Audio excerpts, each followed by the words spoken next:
All right, have a seat.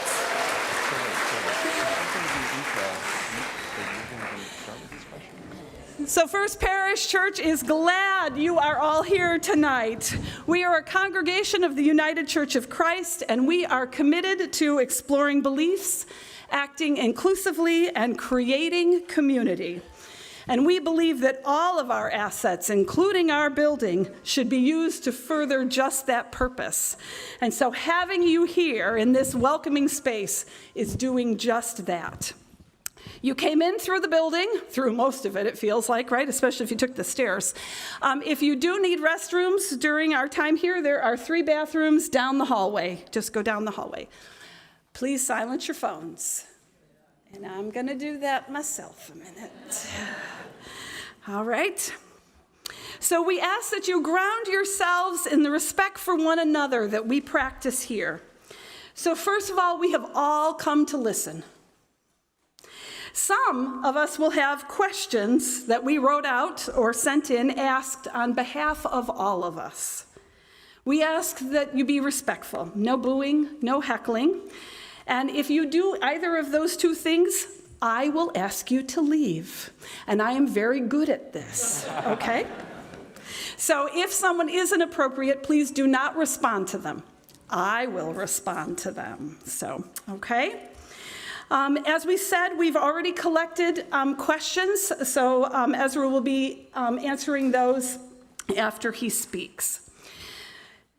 Donations make gatherings like this happen, and so please donate generously. This is so funny, they asked me to do this, right? I love it. In the front of this form, she even gave me a form, though she wrote all over it, right? There's a QR code. Get out your camera with on your phone, and you can do that. You can donate that way. There's also baskets, not the offering plates, but the blue basket, the blue bowls, okay? Realize I'm like, oh, we got those out for Sunday, don't we? But put your cash in there, because donations tonight will support the having this here, but also all the Indivisible groups here will be sponsored with those donations. So that's a wonderful thing. I'm going to read us a poem because that's what I do on Sunday morning. But first, I want us to have a moment of silence together. We've had quite a week, haven't we? Yes. As a country. And we need to take just a moment together. I love that we get to do this together. Take a moment together of silence to remember those that we can think of that have been harmed by political violence, and to those who have done political violence and are thinking about it.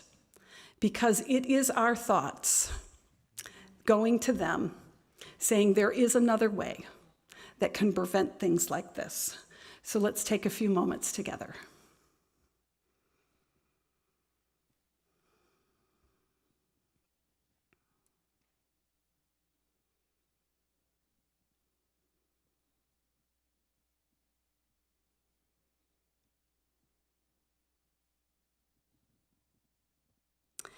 May it be so. And here's our poem for the evening. It is called The Low Road by Marge Piercy. Do you know that one? It came across my computer this week and I couldn't believe it. It's perfect for tonight. What can they do to you? Whatever they want. They can set you up, they can bust you, they can break your fingers, they can burn your brain with electricity, blur you with drugs till you can't remember, you can't walk. Then they can take your child, wall up your lover. They can do anything you can't stop them from doing. How can you stop them? Alone, you can fight, you can refuse, you can take what revenge you can, but they roll over you. But 2 people fighting, back to back, can cut through a mob. A snake dancing file can break a cordon. An army can meet an army. 2 people can keep each other sane, give support, conviction, love, massage, hope, sex. 3 people are a delegation, a committee, a wedge. With 4, you can play bridge and start an organization. With 6, you can rent a whole house, eat a pie for dinner with no seconds, and hold a fundraising party. 12 make a demonstration. 100 fill a hall. 1,000 have solidarity and your own newspaper. Remember those? 10,000 power and your own paper. 100,000 your own media. 10 million your own country. It goes on one at a time. It starts when you care. To act, it starts when you do it again and they say no. It starts when you say we and know what you mean. Each day, you mean one more. Ezra knew what...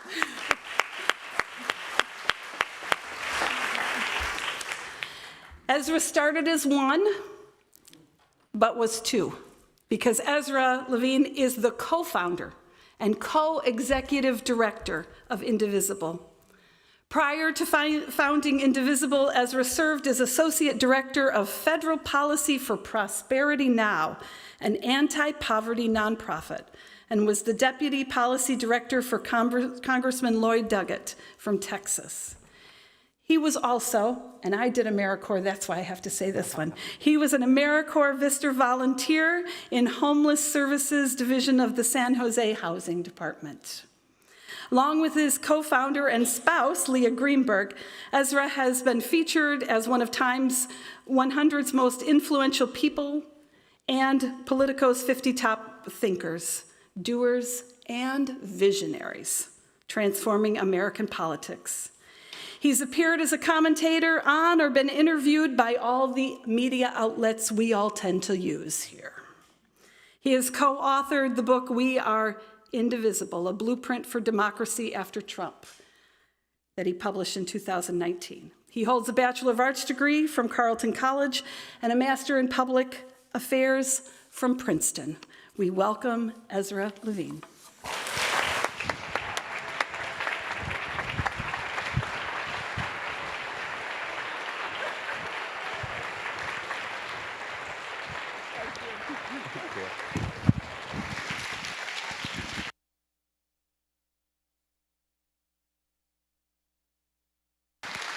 Is this going to have some feedback? Hey, everybody. Can I just say something? I don't like speeches. You aren't here to listen to some talking head. You can watch that on TikTok or anywhere else. I really value back and forth interaction. I think that's the value of us all being here together.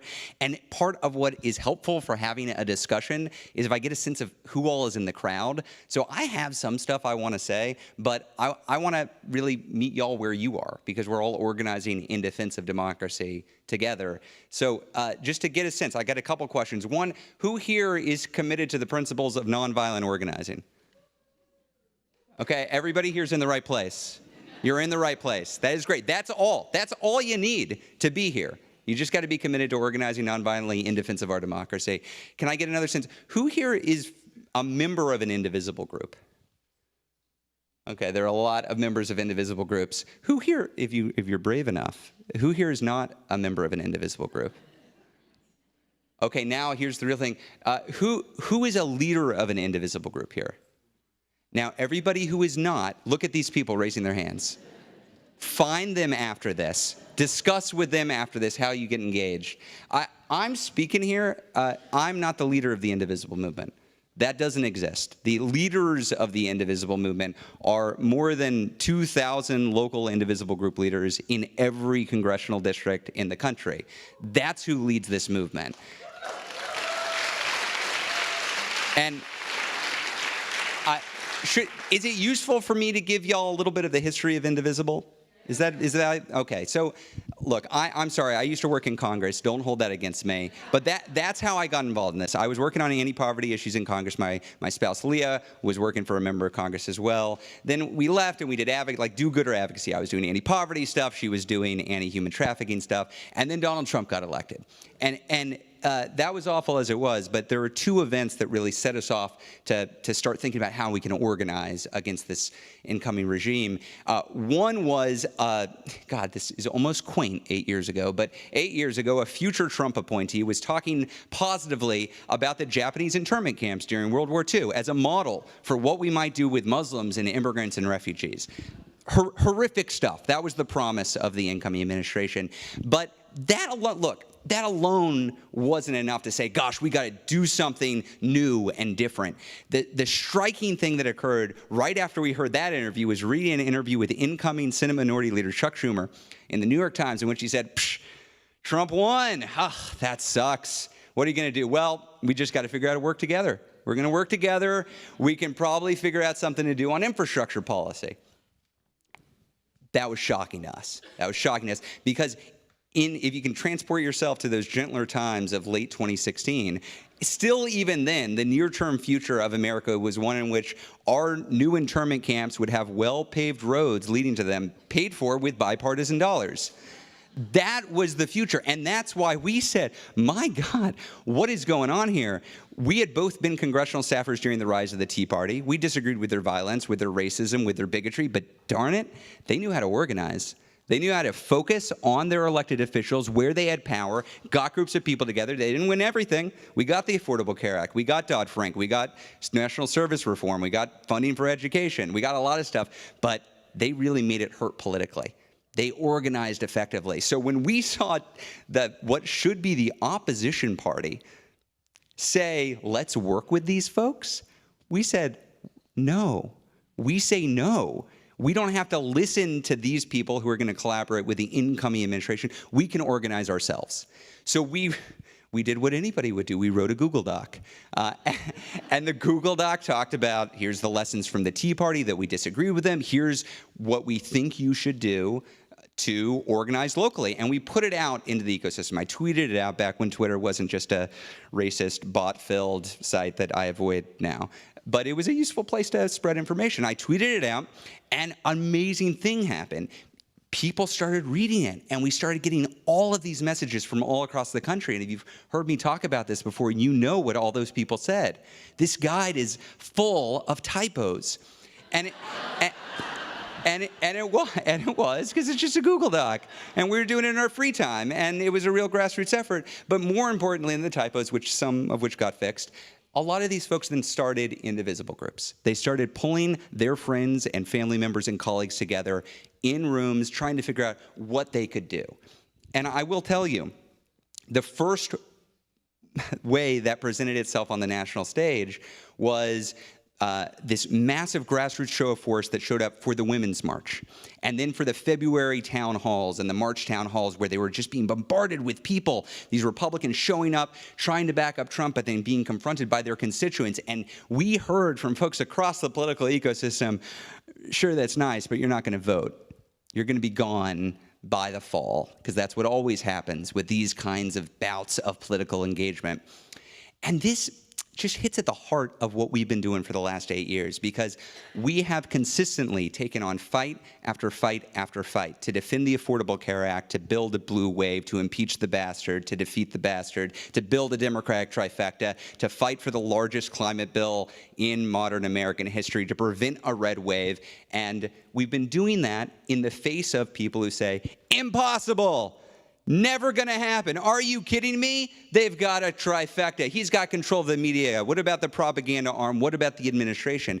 And for each one of these fights that start with impossible, as you get going, as you pull more people in, it turns into, yeah, but it's probably not going to work out. And then it turns into, gosh, they might actually get this thing done. And then, after we do it, my favorite thing happens with the political prognosticators, with the armchair political theorists. They say, it was always going to happen.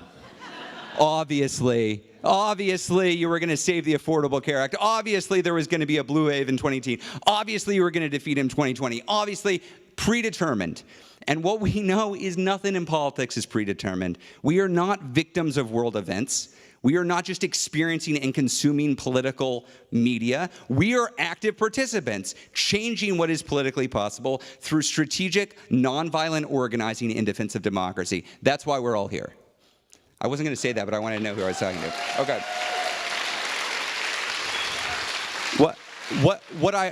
Thanks, y'all. What I wanted to talk about is what's happened over the last 10 months, because there's been a lot of deja vu over the last 10 months. Y'all might have heard about it. Donald Trump won re-election.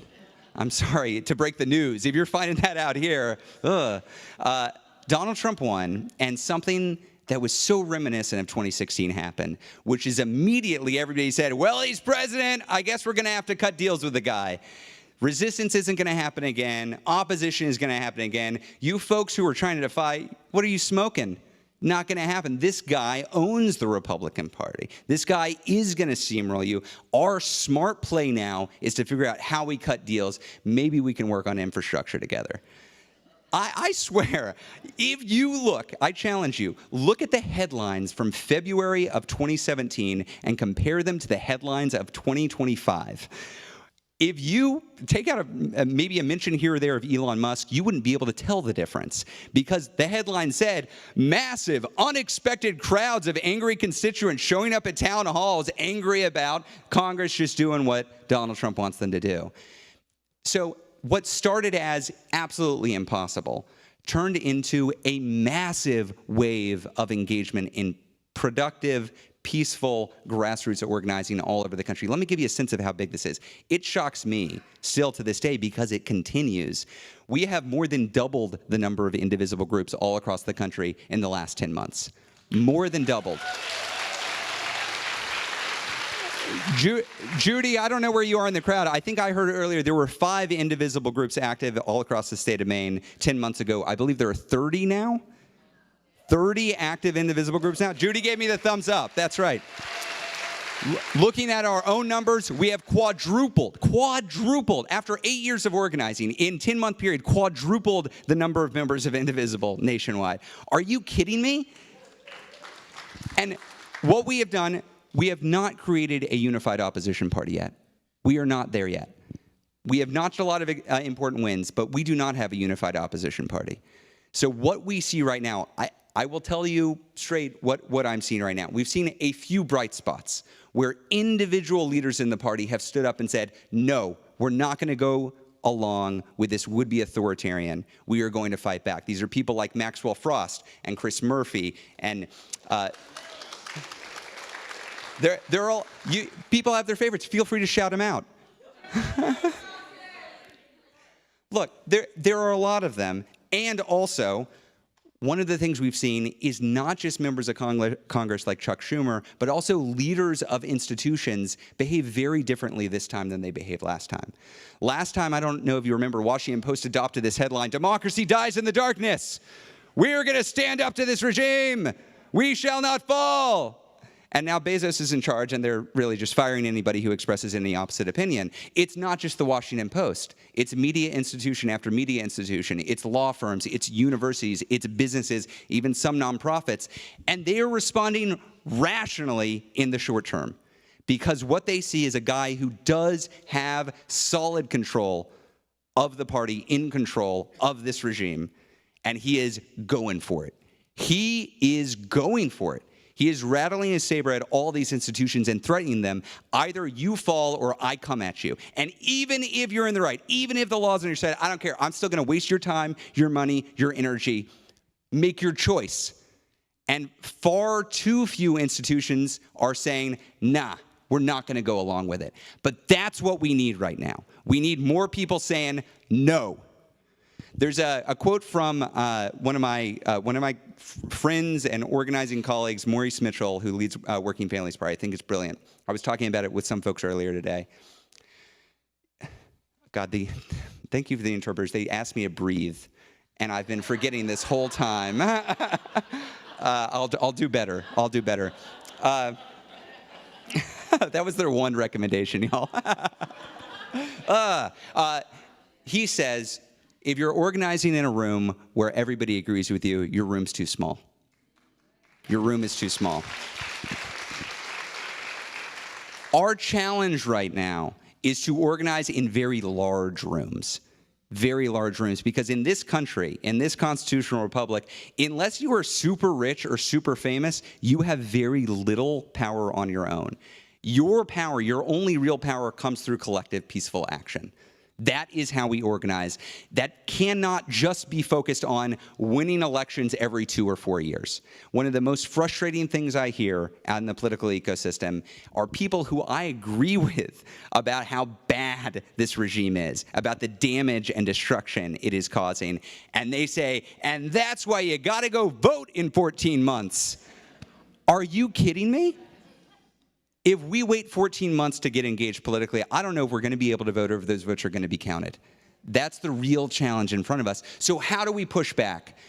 Are folks familiar with this, this idea of 3.5%?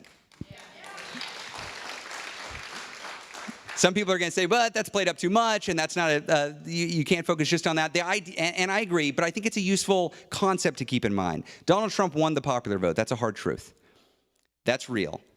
And also, if you think that in order to push back against the authoritarian regime, you need to mobilize 50.1% of the population against it, you're wrong. You don't need that. Scholars have examined successful nonviolent protest against authoritarian regimes, protests that sought to push back effectively against authoritarian overreach. And what they have found again and again and again is you only need about 3.5% of the population engaged in a consistent way against the regime. That's what ups your chances catastrophically to push back against the regime. 3.5%. 3.5%. So that's about, in the US context, 11 or 12 million people. How many people here were at No Kings on June 14th? 5 to 6 million people in 27 countries, in every single state, in 2,200 communities. The single largest day of protest in America, certainly in modern American history, possibly ever. That was No Kings 1. That's about half of where we need to get. If we only organize the people in this room, there are about 10% of you who weren't there, we'll bump that up by 10%. We need to double it. So the challenge for all of us is, how do we double it? How do we engage people in this fight to put pressure not just on Trump, he's almost irrelevant in this equation, not just on his administration, they're not listening to us, not just on Congress because they're feckless and lack any kind of courage, but on our communities, on the institutions around us. How do we do that? This is a core challenge for organizers in this moment. This is our task in this moment, and there are 3 specific challenges that I see when I'm trying to organize for this. One is people just don't know about us. Just getting the word out. How many people here watch MSNBC? Keep your hand up. Or read the New York Times.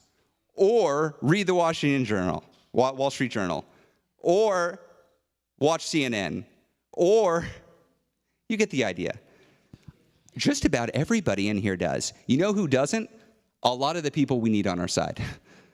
We've got to get the word out to people where they are. If we are only organizing the activist class, if we are only organizing people who get their news from Rachel Maddow, God love her, it's not going to be enough. We've got to reach out to other places, to other people, to other sources. This is one of the reasons why Indivisible, we talked about this earlier, we're doing a lot of training now for Indivisible groups on how to build their own social media profile, become creators themselves, reach out to their own community. And Indivisible National is spending as much time with these new influencers and new creators as we have with traditional media, because we will not win if we rely just on traditional media to get the word out. So one, we got to get the word out. That's not just on me. That's on all of us. We are all influencers if we put the work in to reach out to our community, and we've got to do that. Second big challenge I see is people are very cynical about politics right now. Even if you find people who agree with you that this regime's a threat to our democracy, is terrorizing our communities, even if you find them, you'll find a lot of them have lost faith that political action is even worthwhile. Why would you give your limited time, your energy, your money into something that just doesn't do anything? This is a key challenge for Indivisible groups and other folks organizing right now. No King's Day, as I mentioned, we had 5 to 6 million people out. And the big question was, what do you do after that? What do you do with all this energy? Because if it's a one-day protest, that's not going to cause the regime to cut back. You've got to funnel people into active political organizing. So we ran a training with the experts in authoritarianism, one of them, Maria Stephan, on how do you push back against these institutions? How do you create campaigns? We had 300,000 people go through a 3-part training on strategic non-cooperation. 300,000 people. Orders of magnitude more than any training has ever done before. And now those people are out across the country pushing their businesses, pushing a Velo Airlines like Maine Indivisible's did. Did folks see that? Pushing businesses, pushing universities. The key here is it's not signing some online petition. It's not just asking for donations. It's not getting people just to promise to vote in 14 months. You've got to use your brains. You've got to use your creativity. You've got to use your entrepreneurial skill and identify where do you have leverage, who is the target, and then do the organizing. I'm not going to tell you what it is exactly. Nobody is going to be able to do that. You, by organizing your own community, can do that. And that's not just so you have impact on your target. It's so you can convince other people. I'm going to breathe a little bit more. It's so you can convince other people their time is worth investing in what you're doing. It's core, but it requires all of us to be leaders in this movement. Then the third challenge that we've seen, and we're hearing it a lot right now for good reason, is fear. Let me tell you, if you are not within you holding on to some kind of fear, I don't think you're paying close attention to what's going on. I talked to a lot of Indivisible group leaders all across the country who are organizing, some in deep blue states, some in city centers, many in red areas, many in rural areas, meaning deep Trump country. There's a lot of fear in this movement, and I think that's reasonable. This is not a fearless movement. What it is a brave movement. What it is a courageous movement. You need people to understand, not that everything is going to be okay, because we can't promise that everything's going to be okay. What we need them to understand is the only way it's going to be okay for any of us is if we all accept some amount of risk and exercise some amount of courage. Because when we do that, courage spreads. When we talk about courage being contagious, that's what we mean. But that is an organizer's job. You've got to reach people where they are. You've got to convince them that if they do this thing, it will help us achieve this shared goal. And you've got to convince them that our fates are intertwined, that we've all got to do this, and that's how we win. That's what we're engaged in right now. So practically speaking, what does that mean? What do we actually do? I've been talking high level, but what do we do in addition to breathing? We look at what's in front of us. I'm not looking at the 2028 presidential election. Heck, I'm not looking at the midterms right now. I'm looking directly in front of what I can reach, And right now, what's coming up right now? Well, y'all have got an election. My understanding is there's a lot of good organizing to be done to save your democratic system this coming November. You've got No King's Day 2 coming up on October 18th. If that is not the largest display of people-led, peaceful protests in American history, we're not doing our job. And you've got institutions, Velo Airlines, you've gotten rid of them, but you've got other institutions that right now are considering, do I bow to pressure from this administration or don't I? They could be universities nearby, they could be businesses down the street, they could be your schools, they could be your business, nonprofits. There are places that you know are out there that could be pushed to stand up and be part of this fight.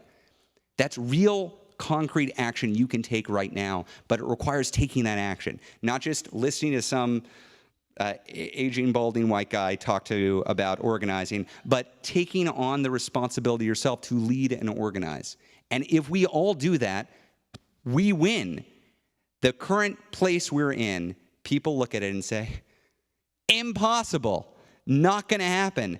This guy, if you're watching him, he's taking control of the courts. He's got Congress under his thumb. He is bullying media institutions. He is bullying law firms. He's bullying universities.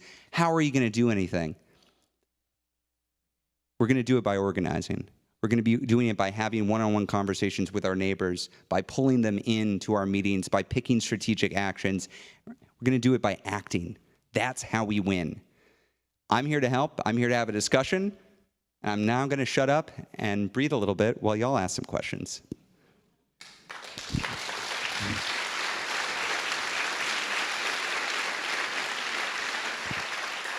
I covered some of it. Yeah, you did. Okay. Thank you, Ezra. Very helpful.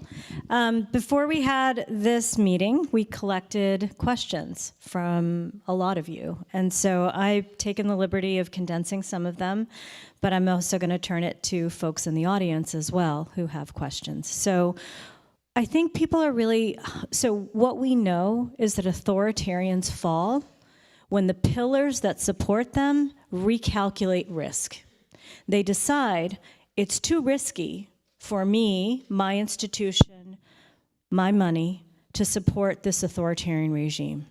And when we, as a group here in Maine, exercise how we connect to these pillars, these businesses, these educational institutions, we pressure them to say, do not support, do not do this. This is part of non-cooperation.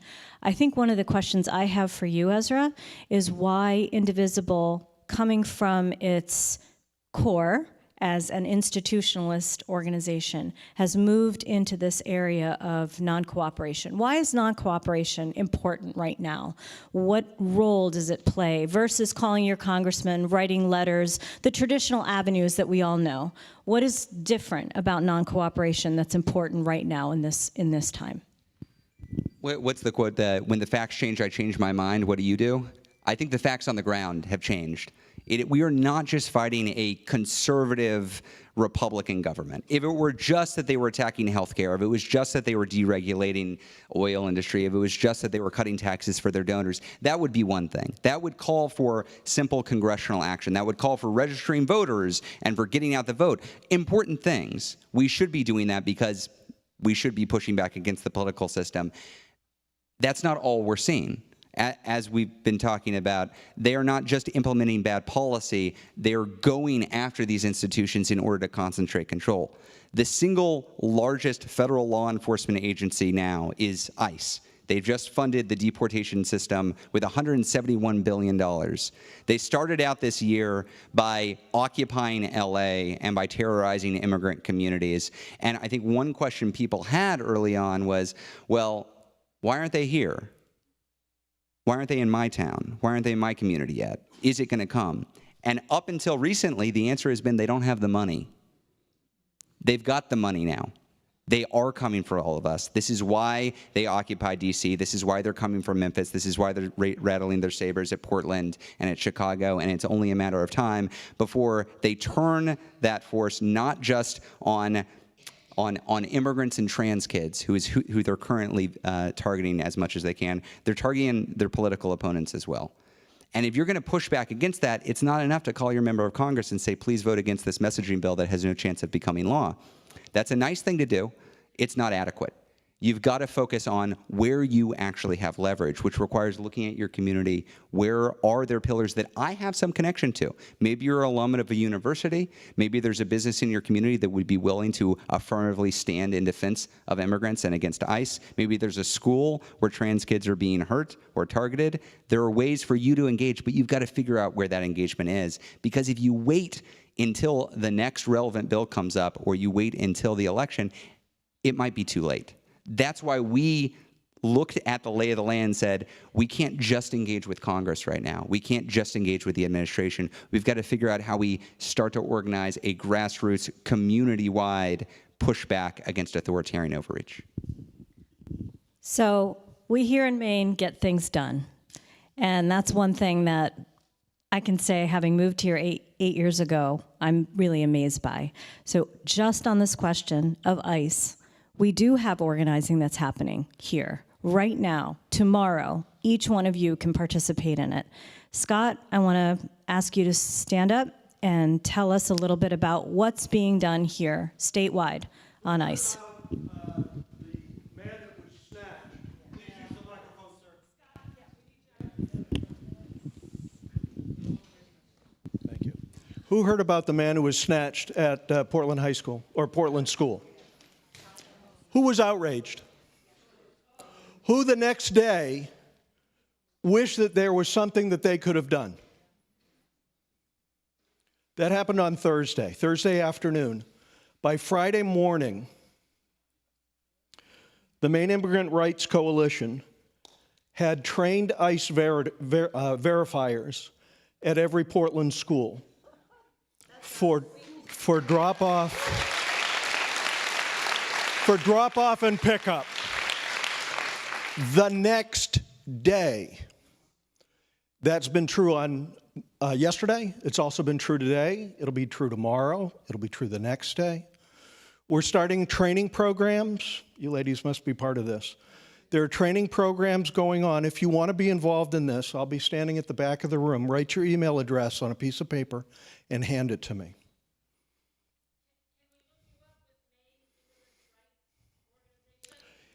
Yeah, that may not get you to the training information. To some extent, we're holding this close to the vest, obviously. So if you'll give me your email address, I'll make sure that you get the information on the training programs. We're also just getting this wound up. The first training program was Tuesday or Wednesday of last week? Yeah, Tuesday. So Tuesday was the first training. Yep. Yeah, and I was at Ocean Avenue Elementary. Yeah. Second thing that you can do, Google the Maine Solidarity Fund. This is an organization that's being put together, or a fund that's being put together to support detainees and their families, as well as trans youth that are facing persecution. So if you Google that, that'll bring you to a website that'll give you information on how you can contribute. So no longer will you be able to say, I don't know what to do. Give me your email address, Google Maine Solidarity Fund.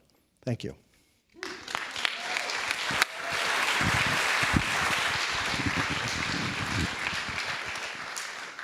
So another success that we did have here in Maine just recently, Greater Portland Indivisible. Deborah, you want to stand up just really quickly? Helped organize a protest of Avello Airlines, and they've just announced, I think everyone's heard, that they're leaving the state. That's a thing that we did do, and we can do more of that. That is an example of non-cooperation. That actually is legal. You're not going to get arrested because they made sure that the permits were there so that if you showed up, you weren't going to get arrested. It is a non-cooperation thing. Now, one of the questions that we did get, Maine is a very rural state, and many people live in rural areas where they're concerned about sort of backlash that they might be getting. They're going to be alienating their neighbors and their allies. What messaging guidance might you have for people who live in rural areas who want to do organizing? And is there a difference in how you organize in rural areas versus more city areas? A great question. So I'm from outside Buda city limits, Texas. So this question hits close to home. Buda, you've not heard of Buda? What? There are a lot of antique stores there.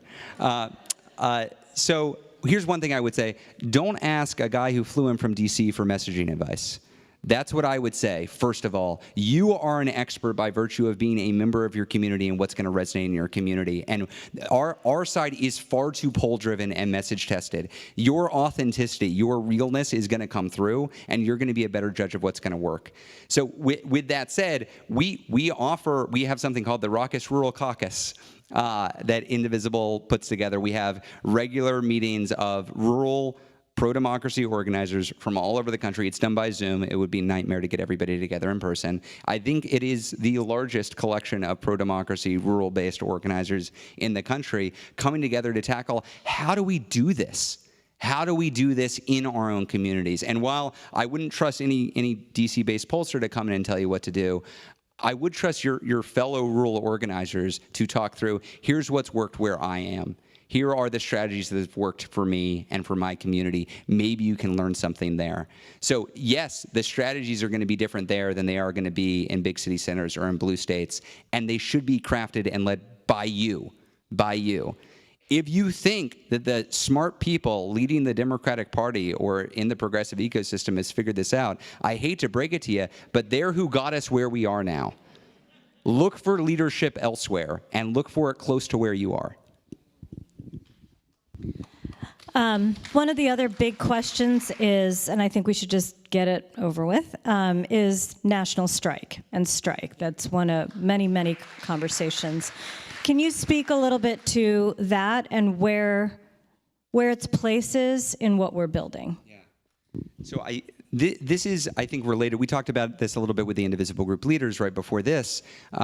This is related, in my mind, to the overarching strategy of what we're doing now, which is not just one-day protests, which is not just individual actions against institutions. It is a countrywide, deep organizing effort to protect the democracy, specifically at dangerous inflection points for the democracy. So in my mind, where that leads us is hopefully to free and fair elections that result in the regime losing power. And if that doesn't happen, by which I mean if we win but there is election sabotage, we need to be ready to show up in a very big way 14 months from now to protect the results of the election. We're not going to get there if we wait until then to do it. So we think of organizing these days of action, if you've been participating. Who here was on Hands Off in April? The Hands Off protests? And May Day on May 1st, and then No King's Day on June 14th, and then John Lewis's Day of Action, Good Trouble Lives On, and then Labor Day, and then we got a lot of people showing up. There are different people that show up at each of these protests. That's good and healthy. Not every protest is going to be bigger than every protest the time before. In an ideal world, what we're doing is bringing in different communities every time. If you look around this room, I think you might see something. You might see that a lot of people in this room are of a certain generation and a certain pigment. Are the people in this room going to be adequate to save our democracy? Obviously not. Obviously not. And also the people in this room have a huge role to play in saving that democracy. And we've got to figure out not just how we put on our own protests and take our own actions, but how we reach out to other communities. So when unions are putting on Labor Day, I don't say, well, we're not a labor union, so good luck.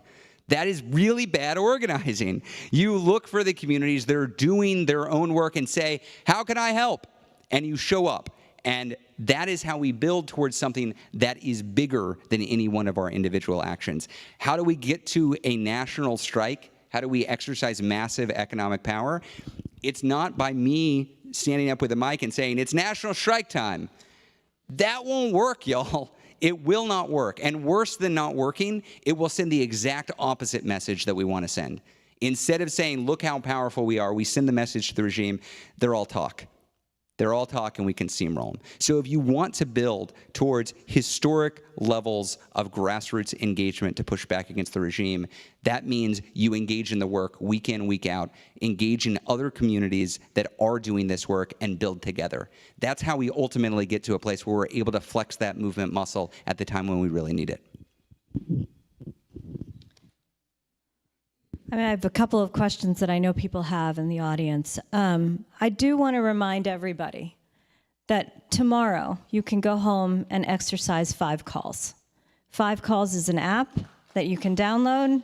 You can enter in what you're interested in. Yes, it goes along traditional avenues, which is, legislative support, legislative avenues. But it also looks at things that are happening in our state, like No on One, like influencing people at the local government. And what's interesting about people at the local government, they're not used to getting the calls. They're not used to getting the emails. So our emails and calls go a lot farther when you're trying to reach a local person, a mayor or a council member or someone who's a state legislator or state senator or state congressman. So please don't forget that as something you all can do tomorrow and every day, to at least do that, along with talking to your neighbors, building the courage that we heard Reverend Dyke talk about, that we need more than just you and a friend, but a third, to say, I'm against what's happening. This is wrong and un-American, and I want to engage you, my friend, my relative, my neighbor in this conversation. It's hard, but that's how we start to build. Now, I want to take a couple questions from the audience. I think there are a few.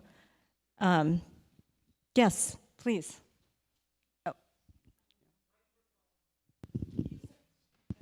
Did you want to ask your question about youth? I think you had one. Yeah?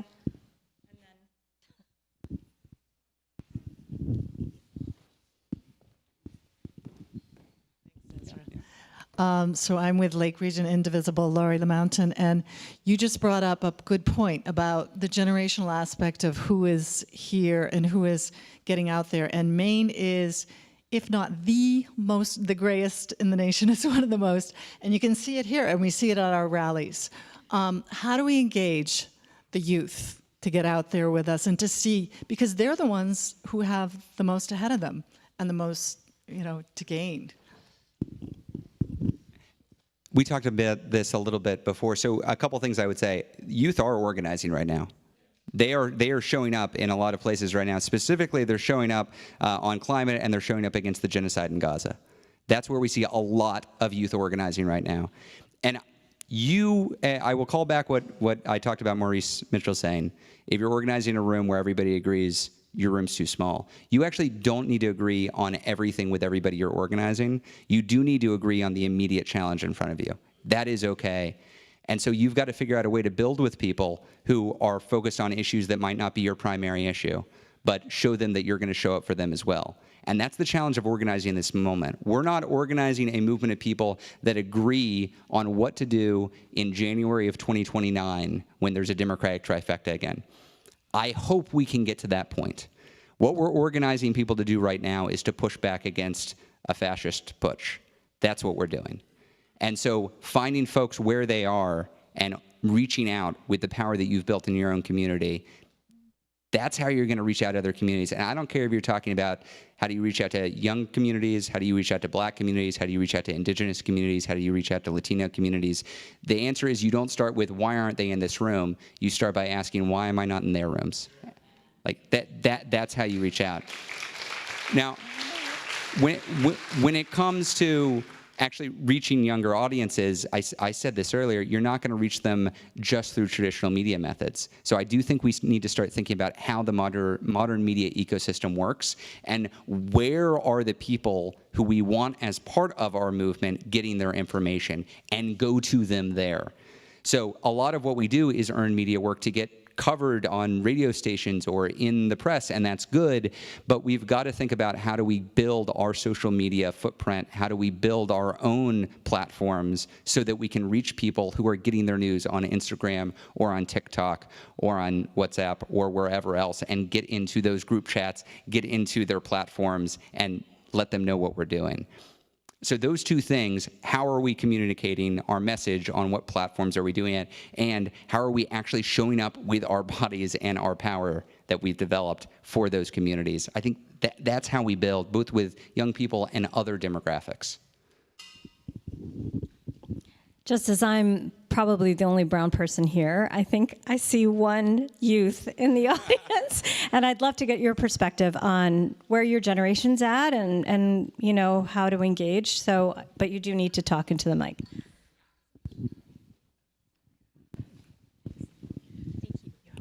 Hi, can everyone hear me? Okay. Can I get a cheer if there's anybody else here who is young? Woo! All right, we got one, we got two. We got two interpreters, cool. So I was asked to give a short answer to that, and I'll try to accomplish that goal. Elected for the first time, and I remember it very clearly. And I remember the fear that I felt like coming from my family around the rise of this person who just seemed so scary and new and bad. All the words that I understood as an 8-year-old. And as I've lived through Trump's rise, I haven't really felt a lot of other emotions coming from the people older than me other than that fear and that anxiety and that, like, what's happening? How is this happening in my country? And I didn't really grow up with that, like, how is this happening in my country? Because my country has always been Trump in my mind. I wasn't old enough for Obama. Like, I look at the posters and I find them inspiring, but I wasn't raised in that. And so I think one of the really important things to get from older people is absolutely sounding the alarm bells and saying, hey, our democracy is in danger, your democracy is in danger. But also saying, there's light at the end of this tunnel, right? There's hope. You gotta find that hope. And you got to say, you could have this future that Trump is presenting, or you could have this one, where you have access to a house that you can pay for, where you have a job that you love, where you can marry the person that you love. And so I think it's important to keep the hope up. And also on a more practical note, when you're an organizer, it's important to remember that my generation is the one of instant gratification. Like, when we're scrolling, we see a video. If we don't like it, in like 5 seconds, it's off of our feed. If we like it, we're on it for longer, right? And that is kind of, there's a parallel to that in the world of activism. So if we hear of a rally that's like, hey, let's celebrate the legacy of John Lewis and let's engage in some good trouble, I'd love that because I love John Lewis. But there's a lot of younger people who don't really know who John Lewis is and who don't see a huge point in celebrating a legacy when we're seeing this horrifying future. And so it's finding those really kind of tangible means of creating change and means of creating immediate change that can really pull in people my age. It's showing them a photo of somebody who's in Cumberland County Jail and who's being held there without their due process rights and saying, okay, we want to see all of you in front of the jail until that person is out, until that person has been given their rights. So I think it's speaking our language, if you can try. Thanks.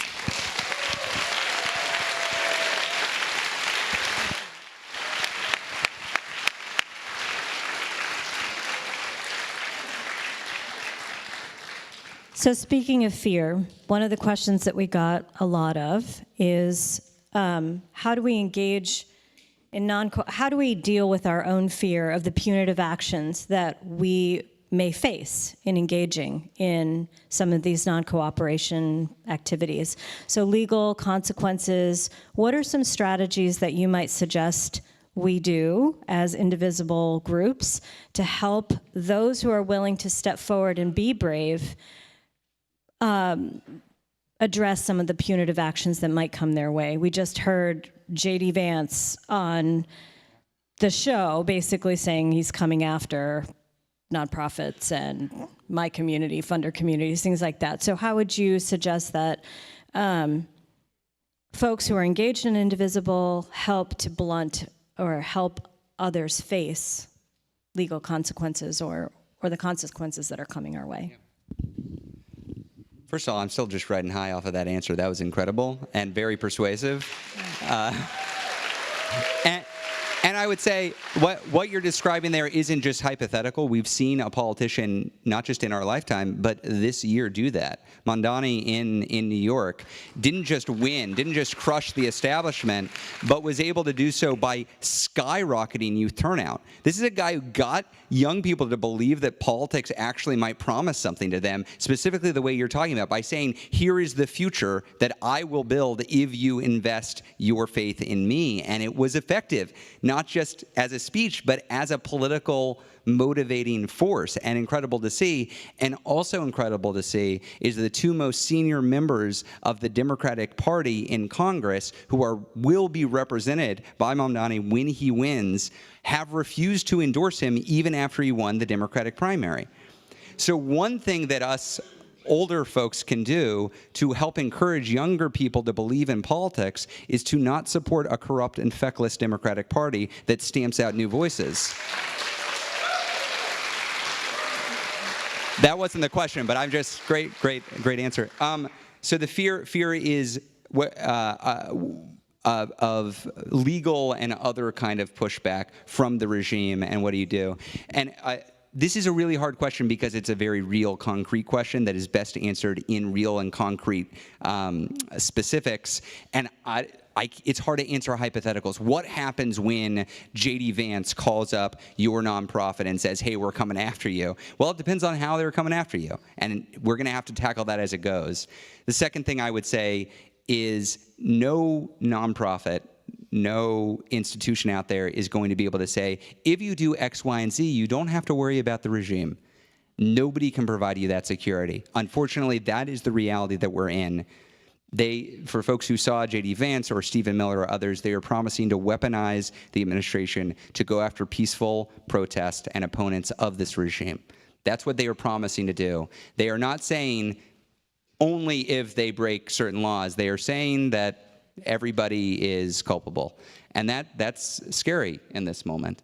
So what I would really recommend folks do, and this is the best advice I can give, is don't face this on your own. You will not solve this on your own. They want to isolate you. They want to isolate you as an individual. They want to isolate you as a community. The single best thing that we can do is not be isolated, to join together with other folks in our community, to join those communities with other folks across the state, and then to use that collective power to push back. Because these guys, they're mainly guys, do not respond to legal norms or to institutional norms or to the better argument or to the truth. They respond to power. And you've either got it or you don't, and if you don't have it and you're not willing to use it, they'll steamroll you. So there are better specifics based on what the specific attack is going to be, and anything Indivisible is organizing around, we will be behind people every step of the way we can, but it's still going to come back to how powerful are we? How many people have started organizing together in community in peaceful, effective, strategic ways? Because if we do that, we can push back, and if we don't, we can't. Okay. So following up to that question, we had a bunch of questions about non-payment of taxes. So can you speak to that?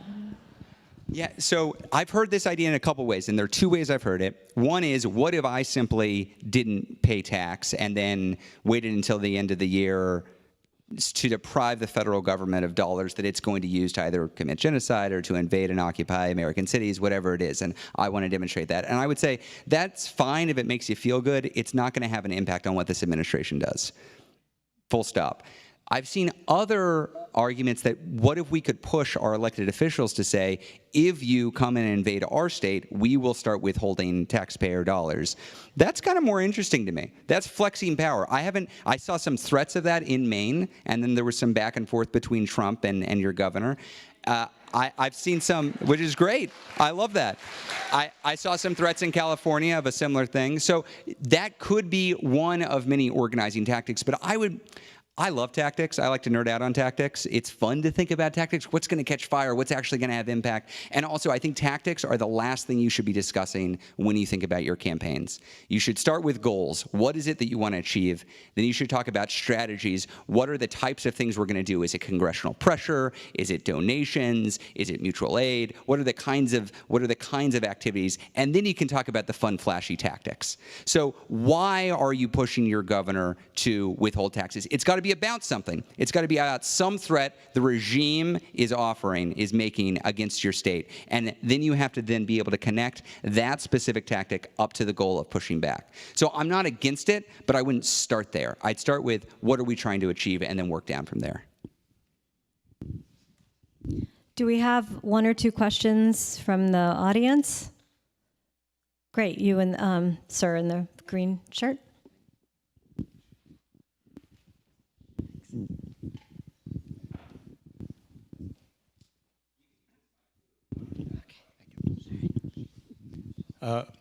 Testing. Oh, yeah. My question is about the strategic non-cooperation. I took it to heart your suggestion, what's the plan weekly meetings about doing something creative that speaks to you. So what I got in touch with was, I'm an alumnus of the University of Maine at Orono. And so I wrote a letter and made it into a petition. You might not be familiar, the DEI policies, they did away with a bunch of organizations. They changed their names and said, we're not going to change the policies. So I basically wrote a letter urging the president to maintain the policies and follow through with what she had said and my letter was to look for alternative sources of funding. Some organizations have done that, so they cut their ties with the government and they weren't able to be controlled anymore. To make a long story short, my petition has gotten about 120 signatures. And then I went further and I thought, what if this could be magnified to universities all over the country and people were doing something similar? And I started a petition for that. And so I've got about 30 signatures so far. It's a day-to-day thing. My question is, can you point me in a direction, if you think this has value, of how can this really reach and extend perhaps to all over the country, people doing something similar that maybe could have a substantial effect on these DEI policies that universities cave in. I even thought of, could Indivisible National eventually be interested in something like this? Yeah. So that's no, so we are, great question and great application. We can pass to the next person who wants to ask too. But just to answer specifically on this, I think universities are a great target right now, in part because universities can actually be pushed by folks organizing, by their alums, by their donors, by their students in effective ways. And they're being pressured directly by the regime. And the danger is that all the pressure comes from one source, and that pressure doesn't come from folks who are pushing against the regime. So organizing effectively, I think, depends on you identifying a single clear target and a single clear demand, and getting a lot of folks with connection to that university or that leader to speak out in unison. What you don't want is diffuse pressure. If you have a lot of people all over the country who are all one name on a petition focused on one other university, it's not going to have the force that you want. So I would highly recommend you double down your efforts on your university. You find alums in the alumni network who agree with you and organize directly with them. Petitions are a good start. Petitions aren't where it ends. It shouldn't be where it ends. You should think of, after you get a sufficient number of alums on board with your clear set of demands, what comes next? Are there reunions that you can show up to? Are there other events in person that you can show up to? Are there things you can do with when they request money that you push back? Are there ways that when they announce changes in policies, you can be there to provide instant, immediate pushback so they understand if we cave in X, Y, or Z ways, we've got to factor into our decision that our alums are going to be angry, and we know that because they're organized. Right now, within university organizing, there's some of this going on. It's not strong enough yet. The alum networks are not systematically pushing back at every attempt to bully the institutions by the regime, and we need more of it. So I'm very interested in this. As you can see around the room, we don't have a lot of current university students within Indivisible, but we have a lot of alums. So I think there's a lot there. I think, question here? Guy in the red? Oh, you're running this. I'll just stay here. I wasn't going to say anything tonight, just listening to a fantastic presentation. I teach middle school. Well, it doesn't say much about my IQ, but I teach middle school and in a coastal community. And I see kids coming into school hungry.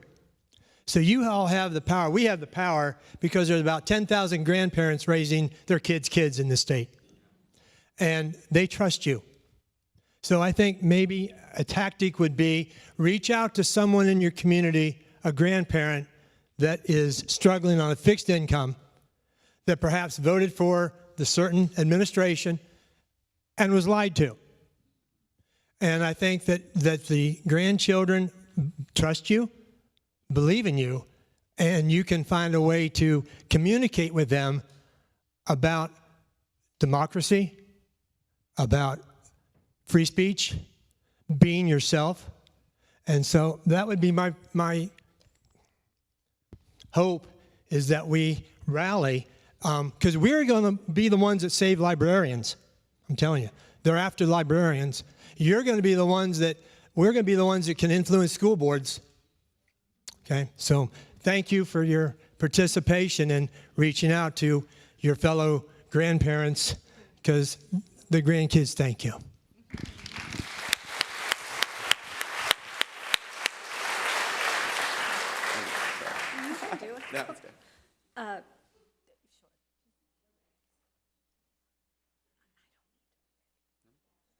I have no preference.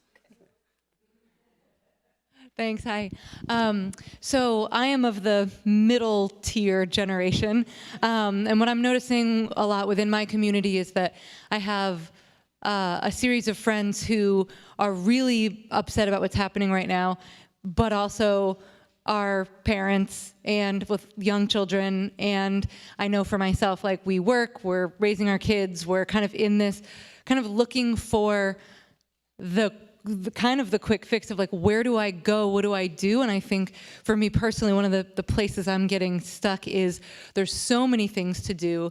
Do I join Indivisible? Do I show up here? And it's like, I'm not sure of my question, but it's like, how do we, it's like what my generation needs is we need you to do this thing and show up here. And that feels like what I can do with the time that I have. So how do we engage with that? And I think it goes along too with the No Kings Act of like, why can't we take these protests where we're like, okay, we have all of these people, why can't we pick one thing and say, okay, now we're all protesting, now boycott this one thing? It feels like kind of easier in the space that I'm at in my life.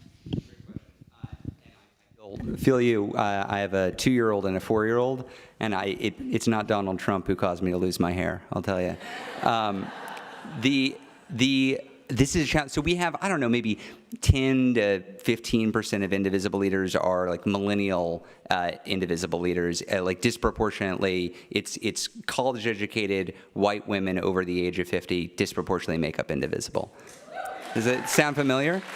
A hugely powerful force, and also, as we've discussed earlier, we've got to figure out how we organize ourselves and how we reach out to other communities. And one of our questions internally is, how do we reach out to parents of young kids? How do we reach out to millennials? And how do we reach out to folks who aren't currently joining? And I do think there's something to what you're saying about it's overwhelming right now. It's not just overwhelming to you. It's overwhelming to everybody, and that's how the regime works. That's part of the tactic. He is not just focusing on one thing. It's almost every day with this guy that he's coming out with an attack after attack after an attack, and it's hard to keep up. And what I would highly recommend to you and everybody else, it's not just you busy and needing instant, like, tell me what to do, but even for Indivisible groups, it is not your responsibility to do everything. It's not even your responsibility to know everything that Trump is doing every day. It's not your responsibility to get angry at every single atrocity every day. That's going to probably burn you out.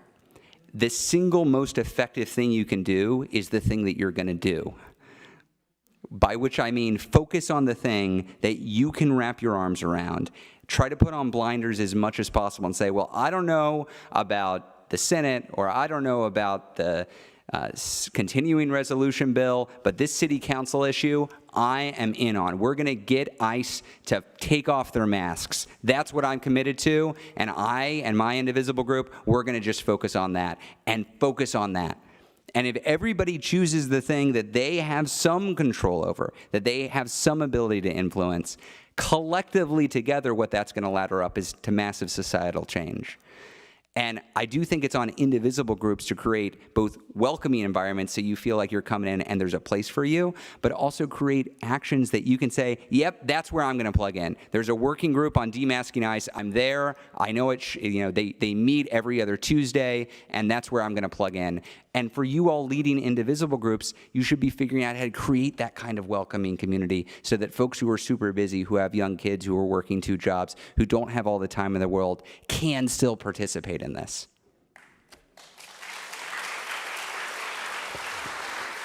So, in answer to that and building on that, I'd like you to speak a little bit to the question of mutual aid and its importance. But before that, I have heard in Maryland that parents who drop off their children at school have formed safety networks. So they are literally parents who are dropping their children off at school, and they are ensuring that other kids can be dropped off safely. And they have formed a network of just parents who are dropping their children off at school. And that is something that could be replicated across the state, given that ICE is trying to get children out of schools and make it hard for them to even go into their classrooms or go into the school. But with that, do you want to speak a little bit about mutual aid and the importance of that? I know Maurice is strong on it. So on mutual, and this ties to what we heard earlier, not everything that you engage in has to be electoral or advocacy or about big politics. Part of the way that we help save democracy is by showing up like human beings in community with each other. There is a lot of damage being done all across the country right now, not just by the attacks of the administration unilaterally, but also just cuts to programs, evisceration of food stamps, evisceration of Medicaid and of the Affordable Care Act subsidies. There's a lot of pain and suffering, and you can show up and build your legitimacy by being fellow community members in support of other fellow community members. So I love mutual aid as a way. We've seen it a lot, actually, in red and rural areas, of ways that indivisible groups can show up and not be like, oh, those are the libs, those are the Democrats, but these are just community members that are trying to do good for their community. And that has power. You got to, especially in places where you don't have political power, a way to build up the recognition of your group and recruit new members is to show that you're doing good stuff that is real and having immediate impact. So I love mutual aids, both because it helps people, and we're trying to help people, but also it builds community, and they hate community. They are terrified of community. They want you to feel alone so that they can steamroll you all individually. Anything that builds ties between community members is good, and specifically on this threat to immigrants who are coming in to schools and being threatened, and so maybe not even bringing their kids to drop off or feeling scared when they do. I have seen this in Maryland and elsewhere. You create phone trees where people are ready to alert everybody that, hey, ICE is patrolling the area, just so you know. So there's a sense that these folks aren't just on their own. Let me say, in a community like this that we have gathered in this room, it is really important that you all take a Know Your Rights training, not because you are going to be directly targeted by ICE, at least not in the immediate term, but because you have a lot more power than the communities that are directly under threat. And if you don't know the rights that are available, it's going to be harder for you to stand up when those rights are being trampled on for other folks. So highly, highly, highly recommend not only that you start reaching out to other folks in your community who are under threat, but get educated on what you can actually do. And you bear that responsibility in many ways more than others because the threats aren't directly at your doorstep. Know Your Rights. Know Your Rights is available online. You can go to a specific, we can get that information to you, but you can go there, print it out, print out your own little cards, and keep them with you to be able to hand out to other people. So, go ahead. Do you want to say something right on this particular point, ma'am? No. Okay. I think someone back there has the mic for the next question. Yeah. Oh, great. Great. Great. Oh, good, good, good.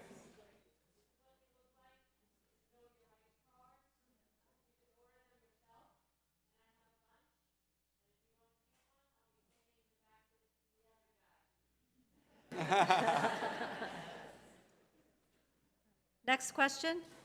Oh, right here. Yeah, it's all right.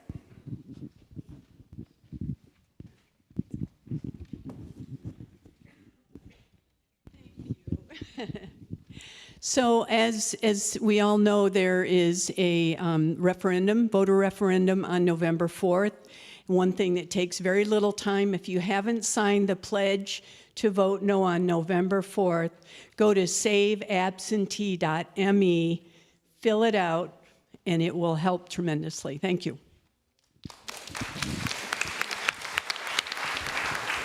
And another lesson from that, anytime you find yourself in a crowd of people, you should say, hey, can I have the mic so I can give people something to do? So well done. Hi, thanks very much for wonderful ideas and thoughts on what we can be doing. Two things.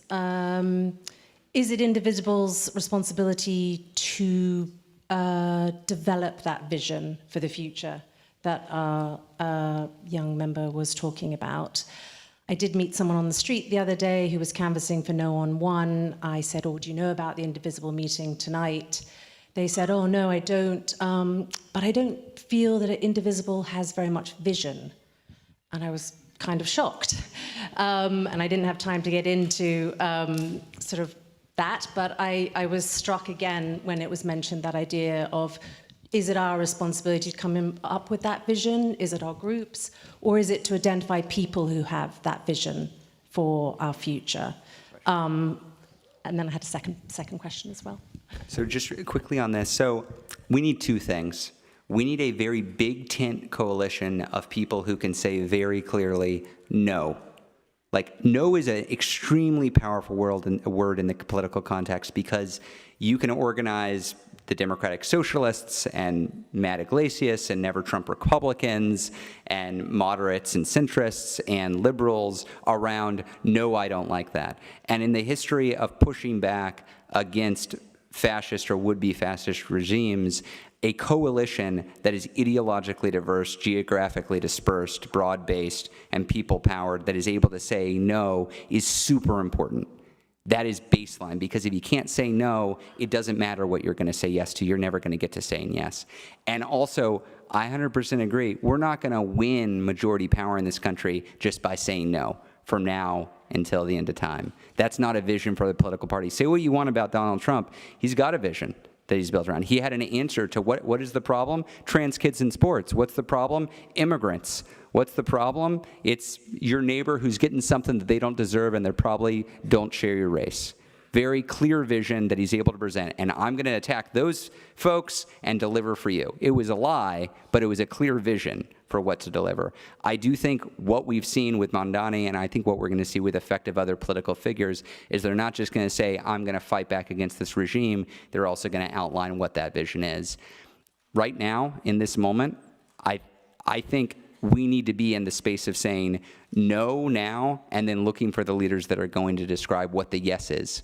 But until we have either the House, the Senate, or the presidency, or a better foothold in the state legislatures, we're not going to be able to win back any political power. I think that is the baseline political reality we're in right now. Once we have back the minute after the elections next year, if we successfully show up and protect the results, that's when the debate for the future comes, because suddenly you've got this unpopular, lame duck president who is just demolished at the polls, and there's a question of what comes next. And then there's going to be a great marketplace of ideas out there. What I would say is, I'm not going to tell every indivisible group in the country, that's it, we're following that guy or that gal. I really defer to the power and the creativity and the leadership of the folks at the local level. So Indivisible does engage in elections, both in the general election and in primaries. But what you'll never see Indivisible National do is parachute into a district or a state and say, that's the candidate because they meet indivisible values and all you indivisible groups have to get behind. Instead, what we do is we provide resources and information and trainings about how to engage in elections, including in primaries, and say, if you want to endorse a challenger, great. If you want to nominate for a national endorsement, great, but it's got to start with you. A good example of this is I was out in Hawaii for the Indivisible convening there, and they were doing a statewide convening. They've got a bad Democratic rep, Ed Case. He votes like a Republican. He voted for the SAVE Act and for Laken Riley and anti-immigrant stuff. He votes like he's in a Republican district, but it's one of the most Democratic districts in the country. They are very interested in finding better leadership, but it's got to start with them. Like, it doesn't matter what I think. I don't live in Hawaii, unfortunately. Maybe I'll move there. I do think we're going to need that vision, but if I'm honest, I'm trying to build a powerful coalition of no that can succeed over the next 14 months to prevent a total authoritarian takeover of the government. You had a second question? Someone else's question, but you obviously spent some time with Maine Indivisible leaders before this evening, and were there one or two specific things we can all rally behind that will make the most impact in Maine? So we talked a little bit about this, and again, I'm the wrong guy to ask. Are you a member of an Indivisible group?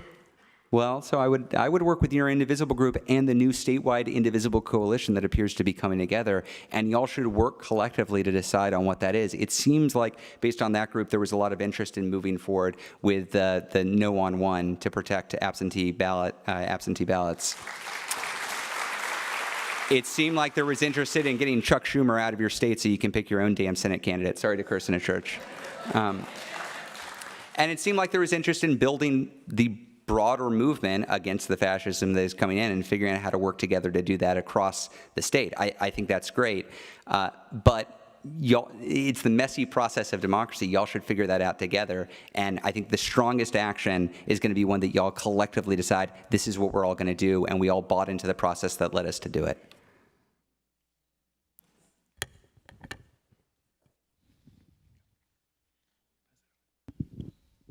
One of the other things that Maine Indivisible groups are all working on is ICE. Yeah. We heard from Scott. There's Indivisible Scarborough. Oh, sorry. Another big priority for Maine Indivisible groups is the ICE work. We heard from Scott some of that work showing up at the Portland City Councilors meeting to pressure them to actually do something about the cooperation that the local police departments are giving, or Cumberland County Police are giving to ICE is another. I think Indivisible Scarborough, is it, that's doing a lot of picking up on the work of Indivisible and pressuring different companies to make a pledge against working with ICE. So that's another big priority. Go ahead. You've just spoken about the thing that has been concerning me, and that is the fragmentation of protest and opposition. And I don't think I understand that each individual invisible chapter is kind of autonomous. But I don't think that we can get anywhere unless we have groups statewide and nationally pushing for the same things. And how do we, I mean, there's Indivisible, there are many different organizations out there. How do we unite and be stronger that way? How do we stand indivisible in this moment? Yeah, this is a challenge, and it is a balance. So Indivisible, we call ourselves, at the national level, we're a movement organization. Like there's a formal, like we're an organization, a political organization, but we're not just a think tank or a polling firm or a messaging shop. We exist to serve thousands of groups all across the country. And the only way that can work is if power ultimately is in the hands of the local groups. If the way we were trying to lead Indivisible was that I stand up on some stage and say, we're all fighting for X, and if you don't do it, you're not indivisible, we would have, maybe my mom would be there. I don't know. Maybe not, honestly. It wouldn't work, and it certainly wouldn't sustain itself, right? So if you Google image search Indivisible logo, you'll see Indivisible National's logo, and then you'll see literally hundreds of other local Indivisible logos from all over the country. And that kind of organic messiness is real, and what has allowed us to build power over the last 8 years and not just be a flash in the pan. And all that said, you are right. If we are all going our own separate ways and not, at least at times, combining on big national actions that flex our power, we're not going to achieve what we need to achieve. So, for instance, right now, we're running a big campaign on this funding bill that may or may not be going through Congress right now. Are you all familiar with this? Do y'all know what the Democrats did in March on the funding bill? So Chuck Schumer led the Senate to cave. They accepted the Republican funding bill with no amendments at all in March. It was a rare piece of legislation that would have required Democratic votes. The Democrats surrendered, full stop. The day after that, we called an emergency meeting of Indivisible groups across the country. We had 1,300 of them on. We took a vote. Should we call for Chuck Schumer to step down from leadership? 92% said yeah. So I called Chuck Schumer and said, hey, we're calling for you to step down. He was not happy. And then we called for him to step down. I believe we're the only national organization out there that is trying to enact that kind of change. As a result of that, what do we have? We have another funding bill coming up, and the Democrats are not fully in a fighting posture, but they understand the blowback that will come if they don't fight for something. And that is pushing them in a different direction. So right now, we are calling on all Indivisible groups to put pressure on the system again. And let me tell you, some Indivisible groups are going to be working on state level issues or city council issues or on mutual aid. And that's part of the magic of the movement. That's necessary. But combining occasional acts of national leadership with local level control is how we're able to build and occasionally flex our power. That's the theory of how this works. So if you're interested in building big national actions, what I would encourage you to do right now is, one, be part of this push on Senate and House Democrats to stand strong and refuse to surrender unless this regime is reined in. That's one. That's happening over the next couple weeks. And two, make October 18th the single largest day of protest in American history. We need that. Because maybe we're in the middle of a shutdown on October 18th, and we need to be showing up behind Democrats saying, we're cheering you on. Thank you for standing up and fighting back. Or they've just surrendered again, and there needs to be immediate political consequences for that. That is the strategic logic of how we build.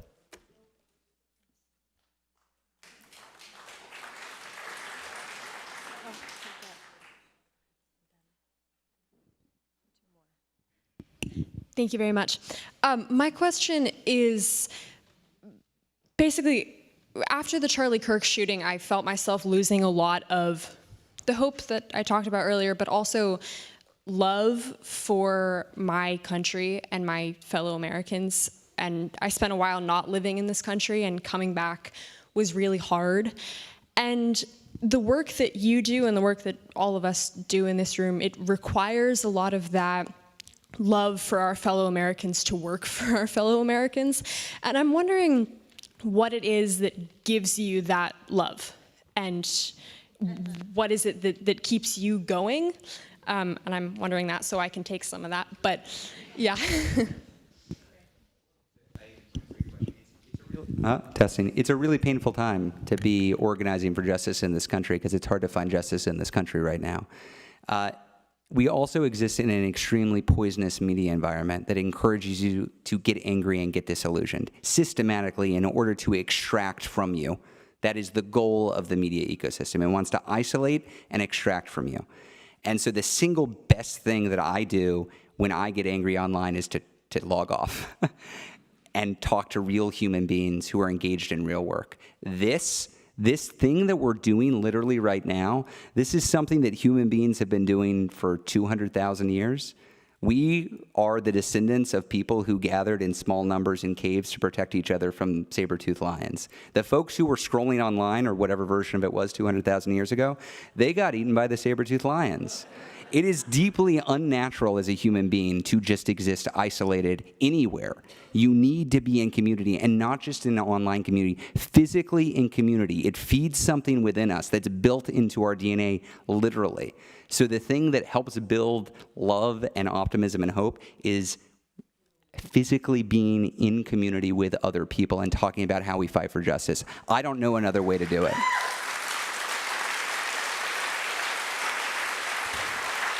So we're coming up on 8 o'clock, but we had 2 questions over here.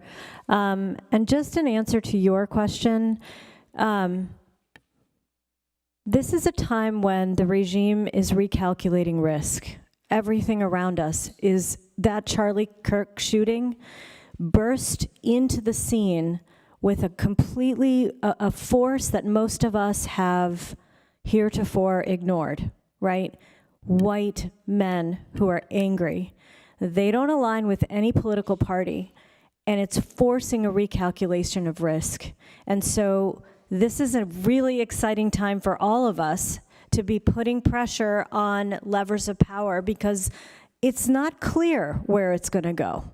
It's not foretold, and it's not already known. And I will say that if people want to have an answer to this question of what keeps us going, please do read Timothy Schneider's latest Substack, where he talks about his time in Ukraine and how there was a young man who had a t-shirt that said, "Be kind," in Ukraine, where things are so abysmal. And I think kindness is partly an antidote to the anger that we're seeing around us. And I think we see this here, the kindness of this beloved community.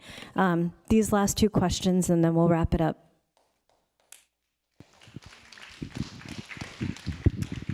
Hi, my name is Catherine. I'm from Brunswick Indivisible. I'm not speaking on their behalf, but they weren't up on the screen, and we're a great community. We're here, yeah.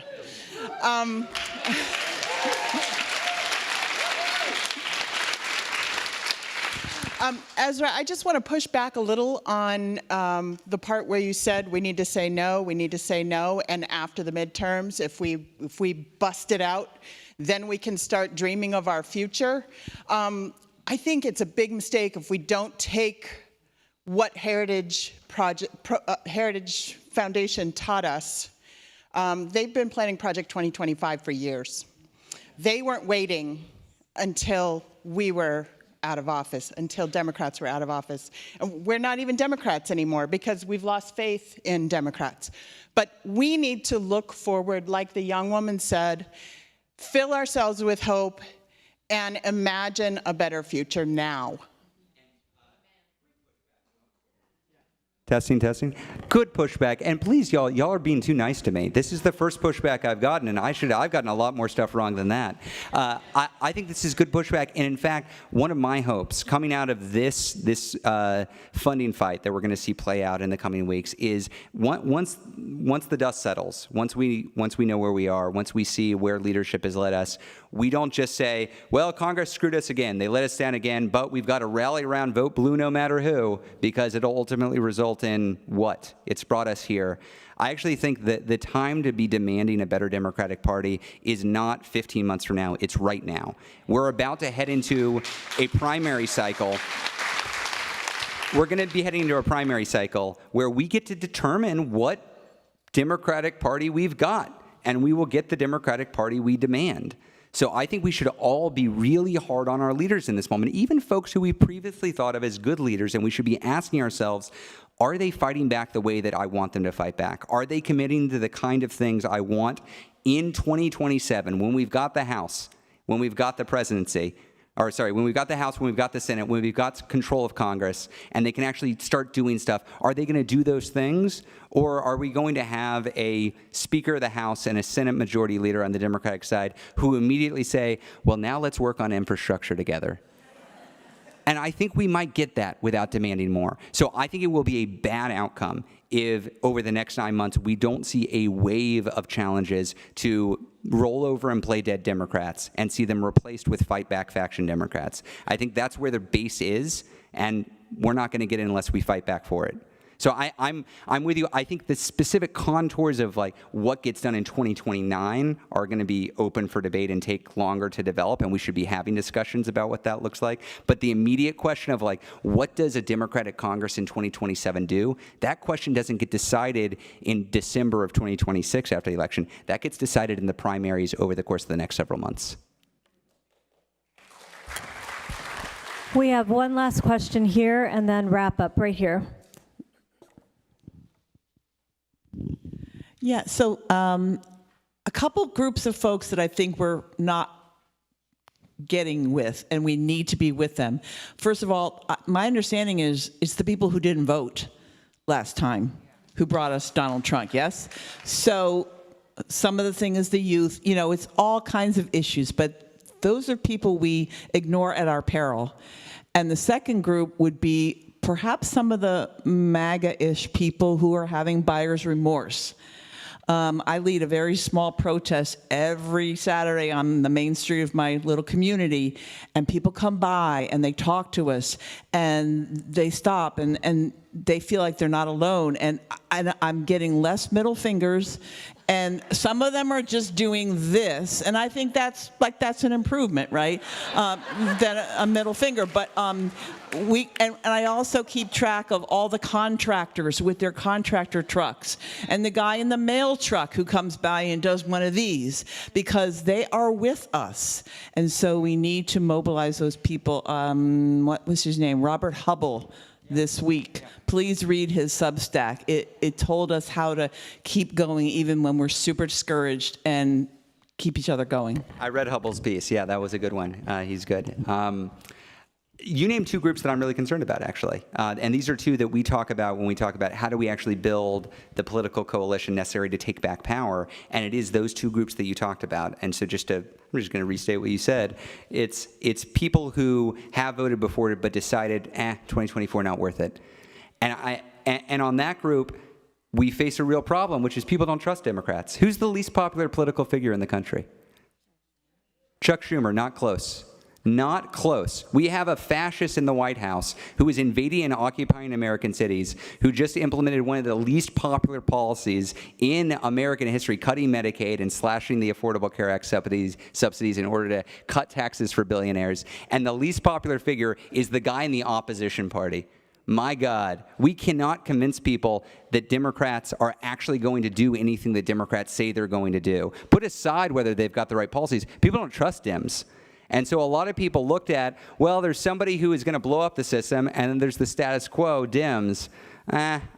Maybe I'll vote for the guy who's going to blow up the system. Those are the MAGA folks who maybe even come over to our side. And then there are the people who just said, nah, not worth it. I don't want the status quo. So we've got to convince people that Dems are worth showing up for. And that means we've got to demand a party that people can believe in. There are some leaders in the country that are doing that right now, that are showing up and exciting people to actually come out. We should be learning from them. And you would like to see people like Chuck Schumer and Hakeem Jeffries endorsing them after they win the damn Democratic primaries. And on the MAGA, I wouldn't even call them MAGA folks. These are cross-pressured voters who did not like the status quo, did not like trust Democrats, didn't particularly like Trump, but he was promising to lower their prices. He said, you'd have lower prices of eggs and bread, vote for me. The system screwed you, I'll deliver for you. That versus more of the same, I can understand how somebody would vote for that. And we've got to show them, therefore, that you've been duped. You are being screwed over by a guy who is lining his own pockets, and here's why you can believe in something else.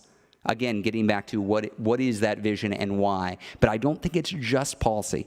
I think it's a combination of a policy vision that is appealing to people and different messengers who aren't seen as corrupt, feckless leaders. We need both of those things together. So we're coming to a close, and there are a lot of thank yous to have, but I would like those people who are here, who are leaders of indivisible groups, to please stand up. Many of you came from very far to be here today. Thank you. Thank you for coming and for the work that you do. It's hard work. Thank you, Indivisible Brunswick. We are sorry that it was not. I would also like to thank Reverend Dyke and this church. No, I do want to go on a little bit, though. Indivisible Cumberland County has been kicked out of 3 different churches for the work that we do. Because it's too much for the churches, and they feel too threatened by our nonpartisan work. Reverend Dyke has never said no. And if you're wondering how to engage in non-cooperation, making a donation to First Parish Gorham, actually they are doing non-cooperation, housing and taking care of people who are in fact in danger as we speak. So if you don't know what else to do, that's one place that could really use a donation. Yeah.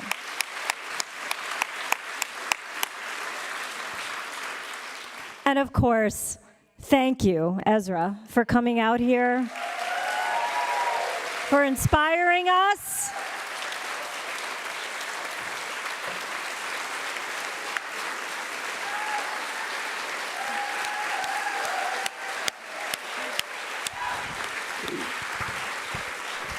Wait, doesn't this give you hope? Doesn't this make you feel love? Who's going to show up at No Kings 2? Who's going to their next Indivisible meeting? Who's organizing No on 1? Okay, great. I'll see y'all out in the streets. Thanks, everybody. Great. Thank you. Thanks, everyone.